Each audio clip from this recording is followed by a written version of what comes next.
मंडळी, लग्नानंतर होईलच प्रेम या मालिकेचा आजचा म्हणजे 25 जानेवारीचा रविवारचा हा खास रिव्ह्यू तुम्ही ऐकत आहात. प्रेक्षकांनो, आजचा एपिसोड सुद्धा धमाकेदार आहे. आजच्या एपिसोडची तुम्ही आतुरतेने वाट बघत होतात ना? यस, मी सुद्धा बघत होते. ऐकत राहा लग्नानंतर होईलच प्रेम. सुरुवातीला आपण बघतोय काव्याने अगदी समर्थपणे तिचं प्रेम सिद्ध केलंय या सगळ्या मीडियावाल्यांसमोर. ते बघून रम्याचा जळफळाट होतोय. पण वसू आत्याने प्लॅन केलेला तो पत्रकार पुन्हा काव्याला प्रश्न विचारायची हिंमत करतो. तेव्हा पाड त्याच्यावर खूप चिडून म्हणतो, एक्सक्यूज मी, आता प्रश्न विचारण्यापूर्वी 10 वेळेला विचार करा. त्या मिसेस काव्या पाड देशमुख आहेत, माझी बायको आहे, ती लक्षात ठेवा. तुम्हाला जर अवॉर्ड बद्दल काही विचारायचं असेल तर विचारा, पण काव्याबद्दल एकही वेडावाकडा प्रश्न मी ऐकून घेणार नाही. त्या माझी बायको आहेत. असं तो जेव्हा बोलतो तेव्हा काव्या त्याच्याकडे बघतच राहते. आता जीवाचं काय झालंय याची उत्सुकता असेलच ना तुम्हाला. आता नंदिनीच्या आईने नंदिनीला फोन लावलाय. त्या म्हणतात, नंदिनी बाळा, अगं ऐक, अगं तू आत्ताच्या आत्ता घरी ये ग, अगं जीवांना त्रास होतोय, त्यांना ॲलर्जी झाली आहे ग त्या प्रॉन्सची, बेटा लगेच ये ग. नंदिनी चिडते तिच्या आईवर आणि म्हणते, बस ग आई, बस ग, अगं तू तरी खोटं नको बोलूस. जीवांनी क्रॉस केली आहे लिमिट खोटेपणाची.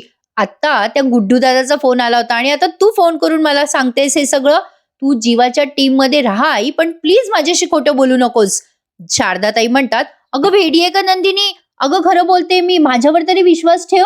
नंदिनी आता पुढे काही बोलणार तेवढ्यात नंदिनीच्या आनंद निवास मधल्या ताई आल्यात. त्या म्हणतात, अगं नंदिनी, तुझ्यासाठी एक महत्वाचा फोन आहे माझ्या मोबाईलवर. नंदिनी म्हणते, आई आपण नंतर बोलू बरं. आता अशा पद्धतीने तो विषय टळलाय. म्हणजे नंदिनीला जरा उशिराच कळलंय की जीवाला एवढा त्रास होतोय, पण कळलंय बरं का प्रेक्षकांनो. नंदिनीने फोन कट केल्यावर शारदाताई विचार करतात, काय ही नंदिनी अशी काय करते वेड्यासारखी, बाई कसं सांगू हिला, जीवाला खरंच त्रास होतोय. तेवढ्यात आता यांचे मिस्टर येतात. आज शारदाताईंनी त्यांच्या मिस्टरांना पण सॉलिड जापलाय बरं का. बघा आता ते आल्यावरती शारदाताई म्हणतात, अहो ऐका ना माझं, मी काय म्हणते. आता ते नंदिनीचे वडील म्हणतात, शारदा मला चहा दे. शारदाताई म्हणतात, अहो ते सोडा, अहो जीवांना त्रास होतोय, अहो ॲलर्जीमुळे त्यांना त्रास होतोय, अहो पोटात दुखतंय त्यांच्या. धनंजय आता हसायला लागतात आणि म्हणतात, लाल झालाय का त्याचा चेहरा, छान दिसत असेल ना तो, त्रास होतोय ना त्याला. अगं त्याने आपल्या मुलीला 16 डिसेंबरच्या दिवशी काय कमी त्रास दिला का. आता शारदाताई म्हणतात, अहो काय बोलताय, माणुसकीच्या नात्याने तरी मदत करा त्यांना. धनंजय म्हणतात, शारदा मी त्या जीवाला मदत करणार नाही. शारदाताई म्हणतात, असं काय करताय, ती नंदिनी माझ्यावर विश्वास ठेवत नाही, तुम्ही काय आडमुठेपणा करताय. त्यावरती धनंजय म्हणतात, हो शारदा, करतोय मी आडमुठेपणा. त्याने आपल्या मुलीचं आयुष्य उद्ध्वस्त केलंय हे तू विसर, मी नाही विसरणार. नंदिनी हळवी आहे माझी, तू तिला गोळ्यात घेऊ पाहतेस, पण मी काही त्या जीवाच्या गोळ्यात येणार नाही. शारदा मला कळून चुकलंय, त्या जीवाच्या नाटकातलं तू एक पात्र झाली आहेस. हे बघ शारदा, तू माझा आणि नंदिनीचा वेळ घेऊ नकोस, जा मला चहा दे बरं. शारदाताई चिडून म्हणतात, कमाल आहे बाई तुमची, माणूस आहात की कोण आहात, काहीच कसं वाटत नाही तुम्हाला. आता ते चिडून म्हणतात, धनंजय मला त्या टोणग्यासाठी काहीही वाटणार नाहीये. शारदाताई म्हणतात, पण मला तुमच्यासारखं स्वस्त नाही बसायचंय, मी जाते आणि हळद वगैरे लावते त्यांना. आता ते धनंजय चिडतात आणि शारदाताईंचा हात धरून म्हणतात, चल बस कर आता शारदा, जा बरं आतमध्ये. असं म्हणून त्यांनी अक्षरशः ते शारदाताईंना लॉक करून ठेवलंय बरं का रूम मध्ये. आता हा थोडा सस्पेन्स ताणण्याचा एक भाग आहे असं म्हणायला हरकत नाहीये. धनंजय शारदाताईला लॉक करतात रूम मध्ये आणि स्वतःच्याच मनाशी बडबडतात, बस म्हणा आता बोंबलत. पण प्रेक्षकांना नंदिनी बरोबर पोहोचते बरं का आणि जीवाला दवाखान्यात पण नेते. मस्त दाखवलाय हा आजचा भाग त्यांनी. आता इकडे बघा काय मजा झाली आहे. रम्या, पार्थ आणि काव्या तिघेही निघालेत ऑफिसमधनं. आता रम्या पार्थच्या बाजूला बसण्यासाठी ते गाडीचा दरवाजा उघडते. ऑलरेडी पार्थ पलीकडनं बसलाय. रम्याला त्याच्या बाजूला बसायचं असतं. काव्या येते आणि जोरात लोटते या रम्याला आणि म्हणते, थँक्यू रम्या. रम्याने ऑलरेडी दार उघडलेलं असतं बरं का गाडीचं. काव्या तिला लोटून पार्थच्या बाजूला बसते. रम्या आता काव्यावर मोठ्याने ओरडून म्हणते, काव्या सरक बाजूला, ही माझी जागा आहे. काव्या म्हणते, काय ग रम्या, अगं मगाशी पार्थ काय म्हणाले, ऐकलं नाहीस का तू. अगं मी पार्थ देशमुखांची बायको आहे, नवऱ्याच्या बाजूला फक्त बायकोलाच बसायचा हक्क असतो. रम्या म्हणते, ए काव्या वाद नको घालूस, चल तू उठ इथून, मी इथे बसणार आहे. काव्या तिला म्हणते, ते शक्य नाहीये बालिके, महाराजांची पट्टराणी फक्त मीच आहे. अगं ह्या महाराजांची पट्टराणी मी आहे. महाराजांच्या शेजारी बसायचा हक्क त्यांच्या राणीला म्हणजे मला आहे ग रम्या. अगं मला एक सांग, तुझी ती काळी मांजर देशमुखांच्या आत्याबाई, अगं त्या गेल्या की नाही शहाण्यासारख्या त्यांच्या त्यांच्या गाडीमध्ये. मग तू शहाण्यासारखी त्यांच्यासोबत का नाही गेलीस रम्या? अरे हा, बरंय म्हणा तू या गाडीत बसतेस ते. एक काम कर, मागे गाडीच्या मागे बस, म्हणजे हाताची घडी आणि तोंडावर बोट ठेवून बस. अशी बस ना रम्या, जशी काही तू या गाडीत नाहीच आहेस. रम्या चिडून म्हणते, काव्या तू फार बोलतेस. पार्थ मात्र या दोघींची मजा घेतोय बरं का प्रेक्षकांनो. काव्या म्हणते, ए रम्या तू जास्ती बडबड करू नकोस, नाही तर आम्ही तुला इथे सोडून जाऊ. हं. रम्याला आता नाईलाज आहे, कारण तिच्या आईची गाडी ऑलरेडी पुढे गेली आहे. रम्या म्हणते, काव्या मी तुला बघून गेला. काव्या म्हणते, चालेल रम्या, अगं तू मागे बस, मला बघत बस, आणि मी इथे बाजूला बसून पार्थ देशमुखांना बघते. रम्या आता तनफन करते आणि बसते गाडीमध्ये. आता काव्या तिच्या मोबाईलवर बघते तर काय, एक रील त्यांची व्हायरल झाली आहे, म्हणजे मगाशीचीच. पत्रकारांना त्यांनी जे काही सांगितलं ना काव्याबाईंनी काल, ते सगळं व्हायरल झालेलं त्यांनी दाखवलंय. काव्या पार्थला तिच्या मोबाईलवर दाखवत म्हणते, अहो बघा ना देशमुख, आपल्या रील्स व्हायरल होत आहेत. चला या निमित्ताने काहीतरी छान व्हायरल होतंय आपल्या बाबत. काव्या असं पार्थला म्हणतीये. दोघं गाडीमध्ये एकमेकांच्या बाजूला बसलेत आणि मागे बसलीये रम्या. आता रम्या पण ते सगळं बघते बरं का. काव्या जे काही बोलते ना पत्रकारांशी, ते सगळं व्हायरल झालंय. रम्याला ते बघून फार त्रास होत असतो बरं का प्रेक्षकांनो, कारण काव्या आणि पार्थ दोघे असे एकमेकांच्या जवळ येऊन मोबाईलमध्ये ती रील बघतायत. ती रील बघत असताना काव्या आणि पार्थ दोघे एकमेकांच्या खूप जवळ आलेत असं त्यांनी दाखवलंय. दोघेही जण अगदी एकाच मोबाईलवर, आणि एकीकडनं पार्थने त्या हातात फोन धरलाय, एकीकडनं काव्याने धरलाय. त्यांची जवळीक दाखवली आहे थोडक्यात सांगायचं तर. आणि मालिकेचं टायटल सॉन्ग त्यांनी इथे आपल्याला पुन्हा एकदा ऐकवलंय.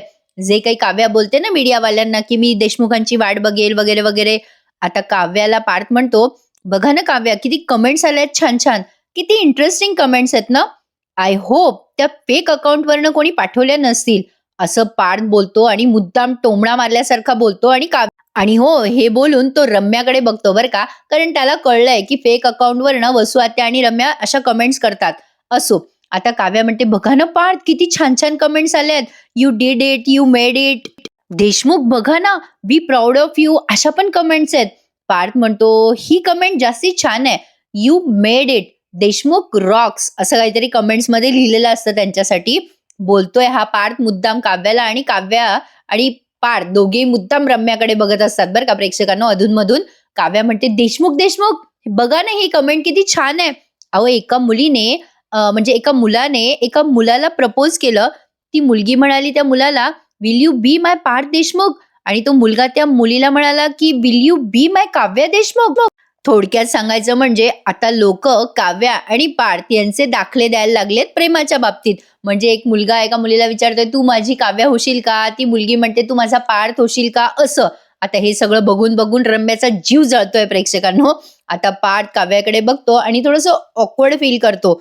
आता काव्या मस्त उत्तर देते त्याला, बघा एक ते वाईट रील व्हायरल झालं होतं आणि आज हे एक चांगलं रील व्हायरल झालंय. आता आपल्याला यातनं चांगलं वाईट काय घ्यायचंय पार्थ, हे आपण आपलं ठरवायचंय. काव्याने सुरेख उत्तर दिले पार्थला, पण पार्थ मात्र या क्षणाला काहीच बोलत नाहीये. काय झालंय प्रेक्षकांनो, या मालिकेचा अर्थ ना खूपच डीप आहे. म्हणजे असं समजून सांगता नाही येणार. हे ज्याचं त्याला कळेल, आणि ज्याचं त्याला जे जे कळेल ना ते त्याने पटवून घ्यायचे असं म्हणायला हरकत नाहीये. काव्या आणि जीवाचं अफेअर होतं हे पार्थ विसरू शकत नाहीये. After all he is main, म्हणजे तो एक माणूस आहे, आणि त्याचा भाऊ आणि त्याची बायको दोघं जवळ जरी आले तरी त्याच्या डोक्यात आता सणक जाणार आहे, असं त्यांनी आता शेवटी दाखवलंय बरं का प्रेक्षकांनो. आता एवढंच काय, तो काव्या आणि पार्थचं सीन आहे, आणि त्यानंतर दाखवलंय आता नंदिनी जीवाचा सीन, ज्याची तुम्ही आतुरतेने वाट बघत होतात. जीवा खूप अत्यवस्थ झालाय. गुड्डू बिचारा बाहेरून काय काय औषधं आणून जीवाला लावायचा प्रयत्न करतोय. नंदिनी येते आणि जीवाला अशी मागून बघते आणि विचार करते, काही झालेलं नाहीये, मस्त निवांत बसलेत, नाटकं करतात नुसतं, मला फोन करून किती त्रास दिला. तेवढ्यात गुड्डू येतो पळत पळत आणि म्हणतो, जीवा भैया थांबा थांबा, हे बघा मी मी मी हे आणलंय कोरफड आहे बघ जीवा भैया, तुम्हाला आराम पडेल याने. आता गुड्डू नंदिनीकडे बघतो आणि म्हणतो, जीवा भैया काही मागे बघू नका बरं का, अहो तुम्ही लक्षच देऊ नका मागे, तुम्हाला बरं वाटेल, थांबा थांबा. आणि आता नंदिनीला म्हणतो गुड्डू, ओ भाऊजी खडे खडे का हे बघत आहे, काही झालं नाहीये जीवा भैयाला माझ्या, चांगला आहे ते, असं म्हणून गुड्डू पुन्हा पळतो आणि काहीतरी रुमाल वगैरे असं घेऊन बिचाऱ्याची धांदल उडाली आहे प्रेक्षकांनो. ऍटलिस्ट तो करतोय तरी जीवासाठी, त्याला कळलंय तरी जीवाचं प्रेम. नंदिनीला काही अजून कळेना. जीवा आता उठून उभा राहतो, नंदिनीकडे बघतो, पण त्याला उभं पण राहता येईना आणि तो धाडकन खाली कोसळतो. आता नंदिनीला सिरियसनेस आलेला आहे की जीवाला किती त्रास होतोय. घाबरून आता ती जीवाजवळ पळते आणि पटकन त्याचं डोकं असं त्याच्या मांडीवर घेते आणि म्हणते, जीवा खरंच तुम्हाला ॲलर्जी झाली? अरे बापरे! ओ गुड्डू भैया, अहो काय झालंय जीवाला? गुड्डू आता चिडून म्हणतो, अहो नंदिनी भाऊजी, तुम्हाला कुठे खरं वाटेल? तुम्हाला तर वाटतंय ना माझे जीवा भैया नाटक करताय. ओ देखो, ओ देखो. तो त्यांचा जो चेहरा लाल झालाय ना, तो तर त्याने मेकअप लावलाय. आम्ही सगळे तर खोटं बोलतोय ना तुमच्याशी. गुड्डू आता राग बोलतो नंदिनीशी. साहजिक आहे, त्याला राग येणारच. नंदिनी म्हणते, अशी कशी ॲलर्जी झाली जीवाला? लागते नंदिनी रडायला. गुड्डू म्हणतो, तेच सांगतोय ना भाऊजी, अहो तुमच्यासाठी, तुम्ही त्यांच्याकडे लक्ष द्यावे म्हणून त्यांनी प्रॉन्स खाल्ले. नंदिनी म्हणते, काय वेडेपणा आहे जीवा, अहो तुम्हाला ॲलर्जी आहे ना, का प्रॉन्स खाल्लेत तुम्ही? जीवा म्हणत असतो, नंदिनी तुझ्यासाठी ग, तुझ्यासाठी, तू माझ्याकडे लक्ष द्यावं म्हणून. नंदिनी म्हणते, काय वेडेपणा आहे जीवा, गुड्डू भैया जा पटकन रिक्षा आणा, आपण दवाखान्यात जाऊयात. जीवा म्हणतो, अगं नंदिनी नको ग. नंदिनी म्हणते, नको काय नको, कुठे कुठे त्रास झालाय सांगा बरं मला. जीवा या अत्यावस्था अवस्थेत सुद्धा जरा रोमॅन्टिक होतो आणि नंदिनीला म्हणतो, इथे इथे झालाय, इथे पण झालाय. ती अशी फुंकर मारते ना मग त्याच्या जखमांवर, गालांवर. नंदिनी म्हणते, काय जीवा किती त्रास होतोय तुम्हाला, मी विश्वास नाही ठेवला तुमच्यावर, मी चुकले असं म्हणून ती स्वतःच्या तोंडात मारून घेते नंदिनी. मी मूर्ख आहे, मी मूर्ख आहे. जीवा आता तिचा हात धरून म्हणतो, ए नंदिनी माझ्या बायकोला मारू नकोस ग. जीवा अत्यवस्थ झालाय बरं का. आता गुड्डू येतो आणि म्हणतो, नंदिनी भाऊची रिक्षा नाही थांबवते, आता काय करायचं? नंदिनी आता डार्लिंगला बघते, म्हणजे जीवाच्या रिक्षाला, आणि म्हणते, गुड्डू भैया आता आपल्या डार्लिंगने जायचं. असं म्हणून ती आता गुड्डूला जीवाला रिक्षात टाकायला सांगते बरं का. आणि म्हणते, आजवर लोकांनी पसारावाल्याचं प्रेम पाहिलंय, आता आता या चकाचक बाईचा वेडेपणा बघतील. नंदिनीने आता गुड्डूला जीवाला सावरायला सांगितले. आता गुड्डू जीवाला असं धरतो आणि त्या रिक्षात बसवतो आणि नंदिनी आता स्वतः ती रिक्षा चालवते. प्रेक्षकांनो, या क्षणाला नंदिनीला रिक्षा चालवता येत नाही बरं का, पण कोणास ठाऊक कसं तिच्यामध्ये एक आपसुकच ताकद आली आहे आणि तिने रिक्षा चालवायचा प्रयत्न केलाय. असा प्रयत्न कोणी करू नये. हे सगळं मालिकेतच होतं. असो म्हणा, पण आपला माणूस जर त्रासात असलं ना, तर आपोआपच आपल्याला काहीतरी वेगळंच बळ येतं. आपल्या माणसाला वाचवण्यासाठी आपण प्रयत्नांची पराकाष्ठा करतो. तसंच नंदिनीच्या बाबतीत त्यांनी दाखवलंय. अगदी डॅशिंग पद्धतीने नंदिनीने ती रिक्षा चालवली आणि फायनली जीवाला दवाखान्यात नेलं. जीवा आणि गुड्डू मागे बसलेले आहेत. खूप भारी दाखवलाय प्रेक्षकांनो आजचा एपिसोड. काय अमेझिंग विषय घेतलाय त्यांनी. खरं सांगू का तुम्हाला, आजकालच्या पिढीला अनुसरून त्यांनी हा विषय दाखवलाय. आजच्या या रिव्ह्यूला लाईक करूनच टाका. अरे आजचा एपिसोड पण धमाकेदार आहे. आता इथे बघा, या देशमुखांची चर्चा चालू आहे आजच्या झालेल्या सगळ्या विषयावर. म्हणजे आता मोठे देशमुख आलेत. आता पारचे बाबा काव्याचं कौतुक करत असतात. काव्या काय बोललीयस तू आज मीडिया समोर, एकेकाच्या सणसणीत कानाखाली मारल्यासारखी. मानिनी म्हणतात, बघितलं नाही का, पत्रकार जेव्हा काव्याला बोलले तेव्हा पार्थ काय उसळून उठला होता आपला. माझ्या बायकोला वाकडा प्रश्न बोलू नका, ती माझी बायको आहे. अरे मस्तच बोलला पार्थ. आता मानिनी आणि ते पारचे बाबा कौतुक करतात त्यांच्या लेकरांचं. ते वसू आत्याला सहन होत नाही. आता ते बाबा म्हणतात पारचे, काही म्हणा, देशमुखाच्या सुनांनी आणि देशमुखांच्या पोरांनी अक्षरशः जगाला हादरवून सोडलंय. म्हणजे एकीकडे आपल्या जीवाच्या ब्लॉगची चर्चा आहे, दुसरीकडे काव्य आणि पार्थच्या गोड नात्याची चर्चा आहे. कौतुक करतायत ते आपल्या पोरांचं. हे वसू आत्याला सहन होत नाही. विक्रम सहज म्हणतात, अरे रिअल लाईफचं रील बनवणं आणि पार्टनरचं दिल जितणं, अरे हा फंडा ना तुमच्या नवीन पिढीकडनं शिकण्यासारखा आहे. मानिनी म्हणते, ओ आहो विक्रम, आता काही शिकू नका नवीन, मला डोईजड व्हाल. जे काही करताना तुम्ही आधीच ते पुरेसं आहे. आता विक्रम काही बोलणार तेवढ्यात आता हा यांचा छोटा भाऊ आहे ना युगंधर, तो म्हणतो, बाबा तुम्ही रील बनवाच. अरे एखादी रील हिट झाली तर आम्ही वाचू ना कमेंट. बाबा अहो प्रेक्षक काय भन्नाट कमेंट करतात. अहो रील व्हायरल नाही झाली तरी कमेंट हिट होतात. प्रेक्षकांनो, आपल्या चॅनलवर पण आपल्या कमेंट हिट होतात.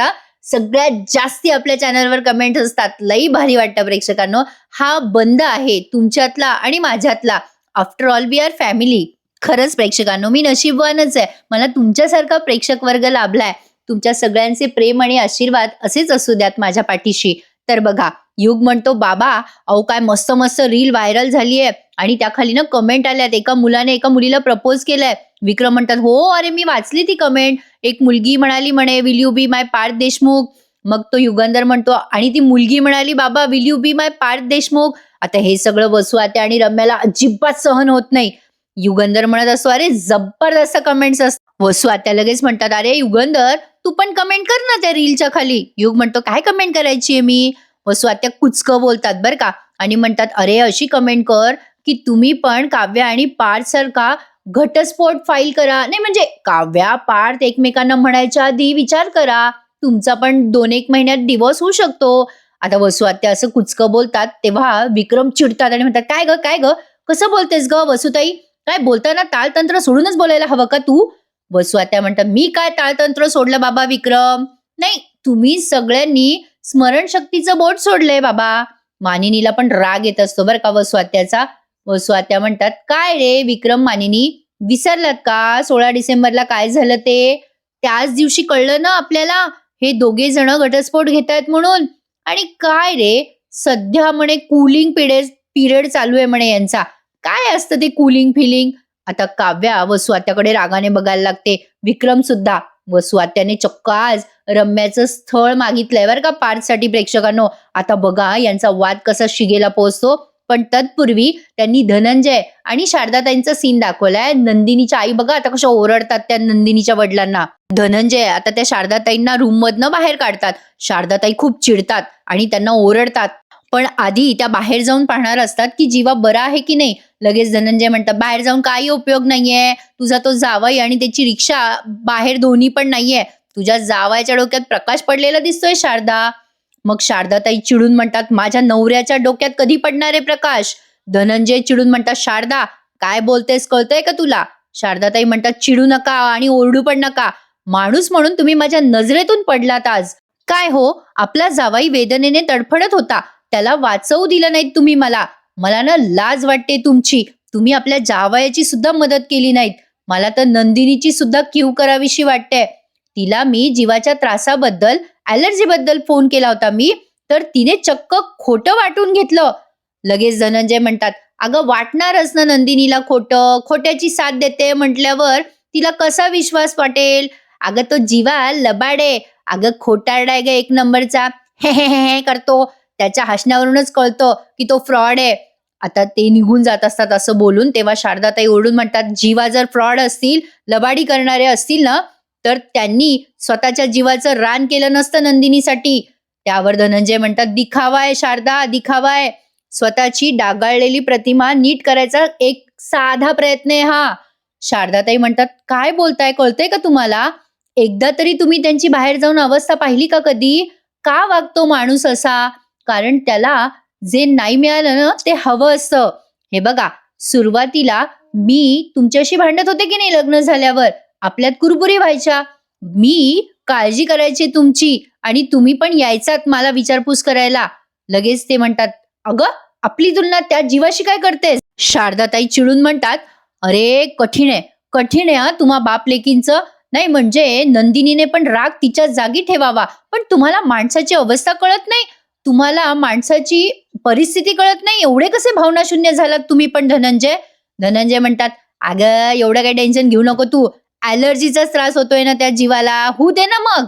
अगं विसरली का तू, त्याने ते छातीवरचा टॅटू जाळला होता ना काव्याच्या नावाचा, याचा अर्थ काय, त्याची सहनशक्ती दांडगी आहे.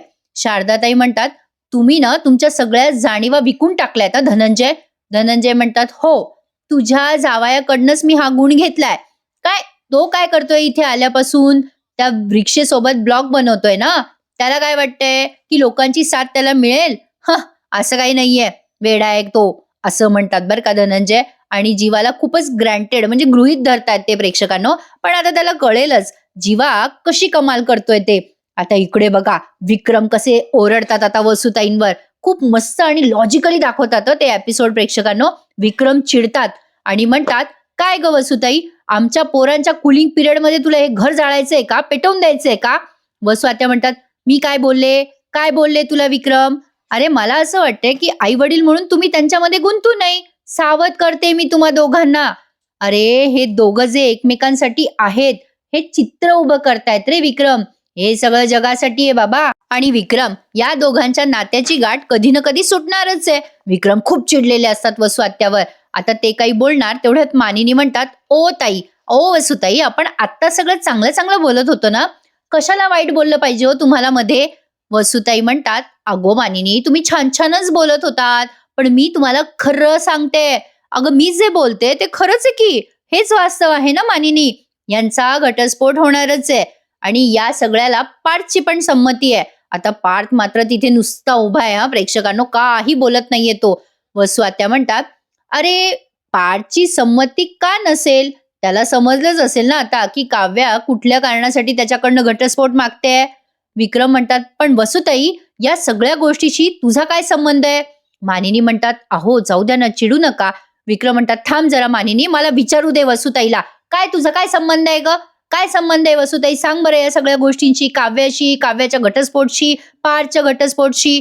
आता वसू आत्या म्हणतात, आहे रे बाबा, माझा संबंध आहे. विक्रम, मी जे बोलते ना ते नीट ऐक आणि शांत डोक्याने विचार कर या गोष्टीवर. उगाच माझ्यावर चिडचिड करू नकोस विक्रम.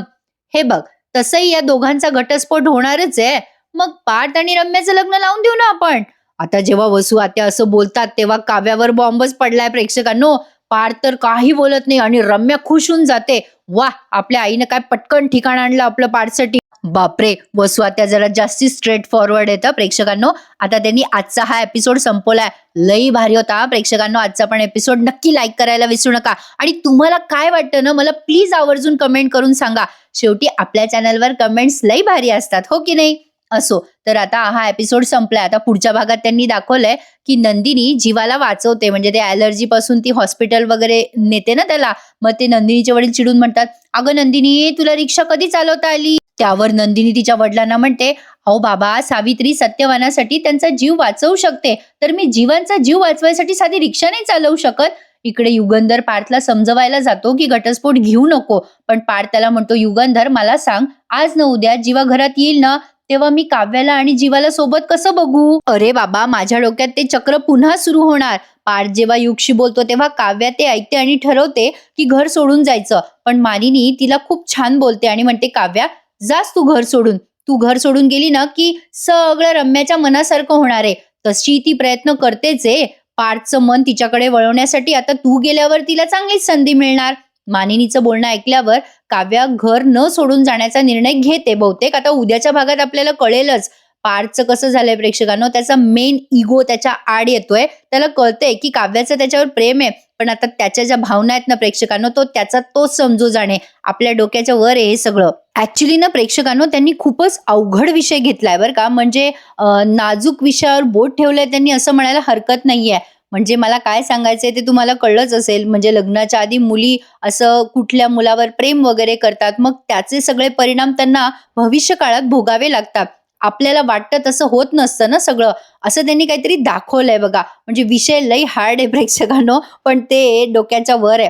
हे ज्याचा त्याचा विचारसरणीचा प्रश्न आहे असं म्हणायला हरकत नाहीये. जाऊ द्या, जास्ती खोलात शिरू नये. पण आजचा एपिसोड लई भारी होता. तुम्हाला काय वाटतं? मला प्रत्येक प्रेक्षकांनी आवर्जून सांगायचंय आजचा एपिसोड कसा होता. प्रेक्षकांनो, तुमच्या सगळ्यांच्या कमेंटची मी आतुरतेने वाट बघत असते. मला काय वाटतं तुम्हाला हे नक्की कळवा. खरंच वसू आत्याचं प्रपोजल हे पार्थ मान्य करेल का? तो रम्याशी खरंच लग्न करायला तयार होईल का? ऍक्च्युली मालिकेचा खरा ट्विस्ट हाच आहे प्रेक्षकांनो. मला असं वाटतंय की पार्थ तयार होईल, कारण त्याचा मेन इगो मध्ये येतोय ना. बघूयात पुढे काय काय घडतंय. त्याच्या सख्ख्या भावासोबत त्याच्या बायकोचं अफेअर होतं, हे त्याला सहन होत नाहीये. साहजिक आहे. आता या ज्याच्या त्याच्या विचारसरणीचा प्रश्न आहे. पण बघूयात, मालिकेत खूप इंटरेस्टिंग ट्विस्ट येणार आहेत पुढे, यात शंका नाहीये. तुम्हाला आवडतोय ना मालिकेचा रिव्ह्यू माझ्या आवाजात ऐकायला? मग आवर्जून आपल्या चॅनलला सबस्क्राईब करायला विसरू नका.